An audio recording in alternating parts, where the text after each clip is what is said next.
Flash flood watch has been extended through 7 o'clock tomorrow morning. We could see some additional rains between 3 to 6 inches, and in isolated spots, more than 10 inches of rain. Here's the latest on the flood risk potential for today. We're still looking at Houston and Galveston, right in the center of what could be numerous to widespread flash flooding. Excessive rainfall still a possibility. The highest threat for flooding will be in our streets, and the possibility of some of our creeks getting out of banks. Bayou flooding in the moderate stage, especially where feeder bands set up and where we could be dealing with slow moving or training storms like we saw earlier this morning. River flooding, there will be a slight risk for that. Want to get you up to speed on the latest on our bayou and creek system. Right now, most of the bayous are doing just fine. All the water in its banks designated in green.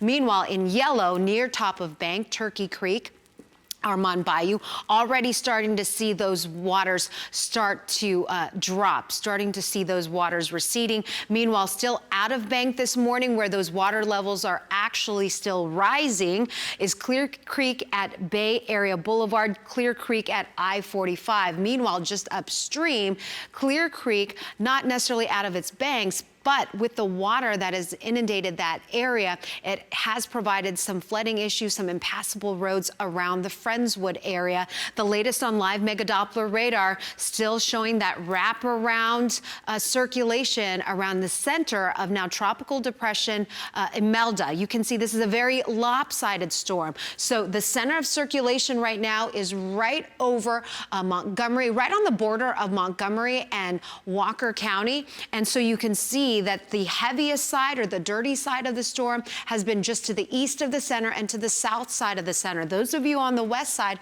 have managed to stay dry for the most part. For the remainder of the morning, we're going to see improving conditions out toward Brazoria County.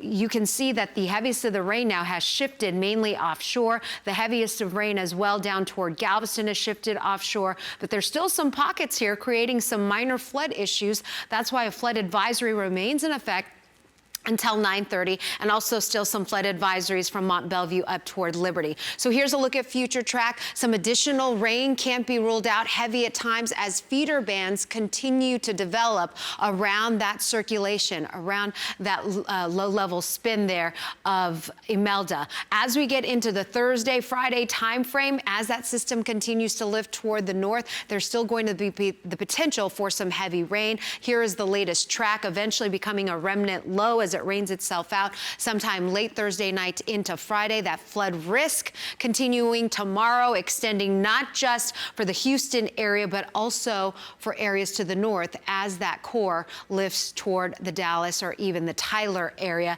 And then that flood risk dropping down to isolated threats on Friday. We finally get a break from all of this moisture as we get into the weekend. Unfortunately, we will have to wait until the weekend to get that drier air to blow in. Elisa.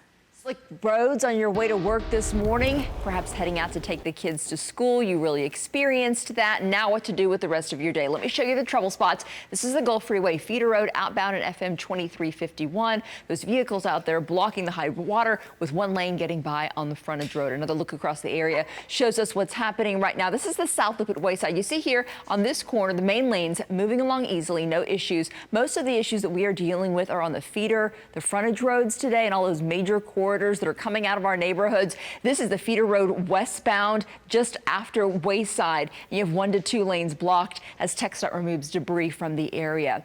This is the East Freeway at Gellhorn right now. A lot of you not out there this morning. You opted to stay home. Perhaps you didn't need to go out because school was canceled, and we have seen lighter traffic out there. Don't let that fool you. I know you like to speed up a little bit when the roads are a little bit more empty, but still, that hydroplaning can really get you the East Loop at Gellhorn right now. We see police activity off to the side. Vehicles beginning to stop too there in the corner of your screen. So we'll continue to monitor that drive on the East Loop at Gellhorn for you and see what's happening in that location. The West Loop at Memorial now busy, but still moving smoothly this morning. This is the view, the West Loop at Post Oak. So let's talk about what's happening if you use Metro services. Rail, bus, park and ride, all open and available to you today. Real-time traffic data as well for you at abc13.com/traffic. Thanks for joining us.